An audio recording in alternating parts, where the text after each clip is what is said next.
Assalamualaikum Sobat Football United, ringan amatiran ala gue. Sebelum gue mulai video kali ini, gue ingin ingatkan Sobat Football United, jadi bisa langsung ke channelnya The United Wave. Sobat Football United, gue kolaborasi tuh bersama dengan Bang Mardel dan juga Kokoh United di channelnya The United Wave ya. Di sana ngobrol seru-seruan terkait dengan Manchester United. Ada banyak informasi dan juga hal-hal menarik yang Sobat Football United bisa juga ikuti di channelnya The United Wave. Oke, kali ini di video kali ini gue ingin membahas, jadi Manchester United ini kan dikaitkan dengan Manuel Ugarte, gelandang dari PSG ini. Saat ini diinformasikan memang Manchester United ini sedang bernegosiasi, sedang berdiskusi. Fabrizio Romano mengatakan bahwa sampai dengan saat ini Manuel Ugarte ini tetap berada pada daftar teratas pemain buruan Manchester United untuk lini tengah. Ada dua kondisi yang paling memungkinkan Ugarte ini datang ke Old Trafford. Nomor satu adalah PSG mengurangi harga valuasi dari Manuel Ugarte, karena Manchester United dengan situasi saat ini harga yang diminta oleh PSG ini terlalu tinggi. Lalu nomor dua, ya Manchester United harus melepas atau menjual pemain tengahnya, di mana ada dua nama yang disebutkan berpeluang untuk bisa memperlancar untuk mendatangkan Ugarte, yaitu adalah Scott McTominay dan juga Casemiro. Hanya saja situasinya saat ini terkait dengan dua pemain itu tadi ya, Scott McTominay dan juga Casemiro ini nampaknya peluangnya semakin kecil untuk melepas dari Manchester United. Nah, disebutkan juga oleh Fabrizio Romano bahwa Manchester United ini mempersiapkan beberapa alternatif ya kan, nama-nama yang memang lebih murah dibandingkan dengan Manuel Ugarte. Nah, ingin gua bandingkan, ada tiga nama di sana yang dikabarkan, disebutkan bahwa menjadi semacam kayak opsi selanjutnya dari Manchester United kalau Manuel Ugarte dinilai terlalu sulit untuk didatangkan di Manchester United. Jadi ada ini gue ambil dari salah satu akun ya, bahwa ada 4 pemain yang dianalisa, yaitu adalah Martin Zubimendi, lalu Sander Berge, Richard Rios, dan juga Sofian Amrabat. Untuk Martin Zubimendi sendiri, menurut gue ya, dari kabar terbaru dia ingin stay di Real Sociedad. Ada ketertarikan dari Liverpool, tapi sang pemain ingin tetap stay di Real Sociedad. Jadi ada 3 nama ya, tentu saja. Dan nama pemain keempat itu adalah Yusuf Fofana, tapi tidak termasuk di pemain yang dianalisa. Nah, Sander Berge, Richard Rios, dan juga Sofian Amrabat, oke, serta Martin Zubimendi. Ini ada grafiknya, di mana dari Sofian Amrabat dulu ya. Kalau dibandingkan dengan 3 nama yang lain, dia atribut terkuatnya ini ada pada forward passing atau umpan ke depan, dan juga progressive passing. Jadi build up dengan banyak memberikan umpan ke depan ya. Ini cukup tinggi dibandingkan dengan 3 nama yang lain. Sementara Martin Zubimendi, atribut tertingginya ini ada di duels, presentasi duels. Dia ini yang paling tinggi jika dibandingkan dengan 3 nama lainnya. Sander Berge, menurut gua ini rata-rata ya, dia tidak ada yang terlalu menonjol kecuali carrying the ball. Ini yang paling tinggi, artinya dia bisa membawa bola dengan bagus. Richard Rios sendiri ada pada carrying dan juga defensive action serta key passes. Nah, dari atribut-atribut tadi yang disebutkan ya, Manchester United butuh gelandang bertahan nomor 6 menurut gue ya.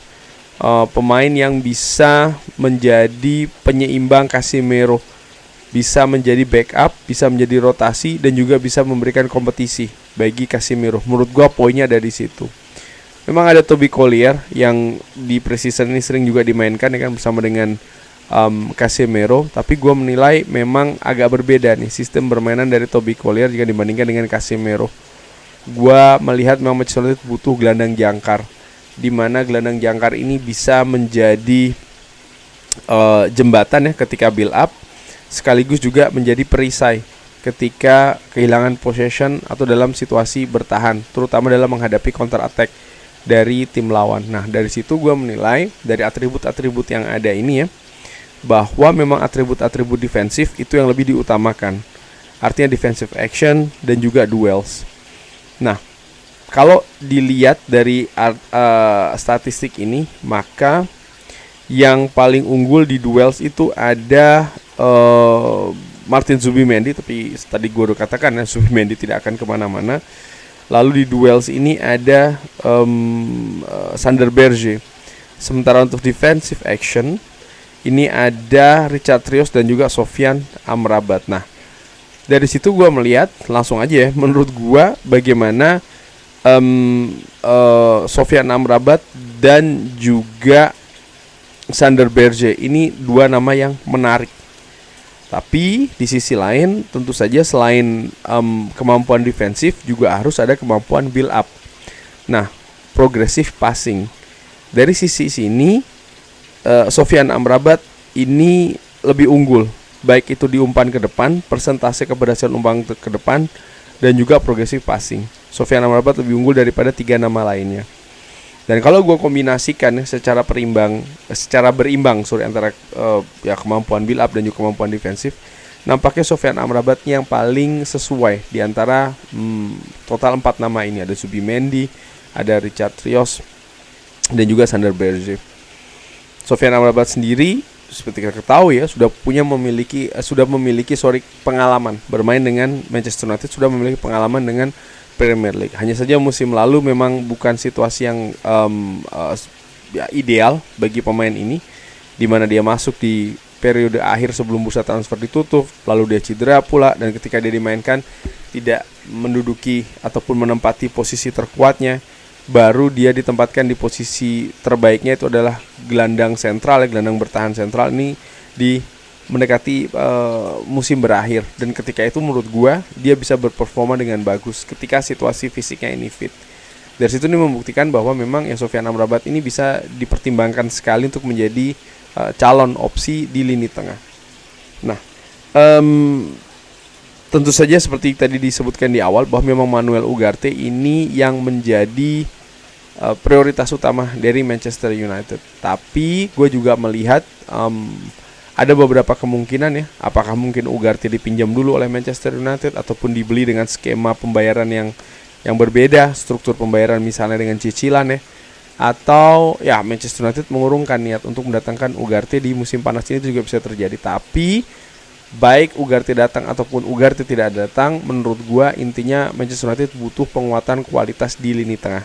Dan dalam hal tersebut ya gua menilai kalau opsi selanjutnya setelah Manuel Ugarte, gua secara dengan amatiran berdasarkan analisa tadi juga ya di statistik itu grafik, gua melihat memang Sofyan Amrabat sih yang memiliki banyak elemen, banyak atribut, banyak faktor yang bisa menempatkan dia ini sebagai pemain tengah Manchester United untuk musim ini. Seandainya sekali lagi Ugarte ini gagal untuk didaratkan di Old Trafford. Tapi gue ingin dengar Sobat Football United. Oh ya, sebelum selesai ya, dari sisi harga juga menurut gue Sofyan Amrabat ini jelas murah ya.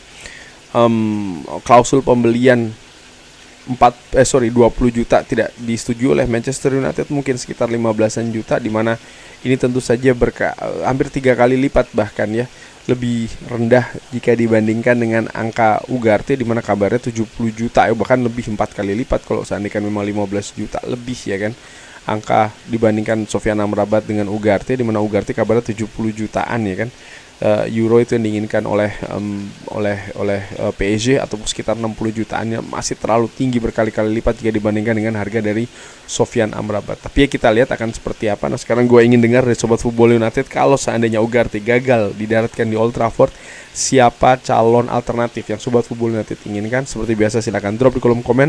Terima kasih sudah menyaksikan. Jangan lupa like, sholat, dan juga subscribe. Wassalamualaikum warahmatullahi wabarakatuh. Thank you.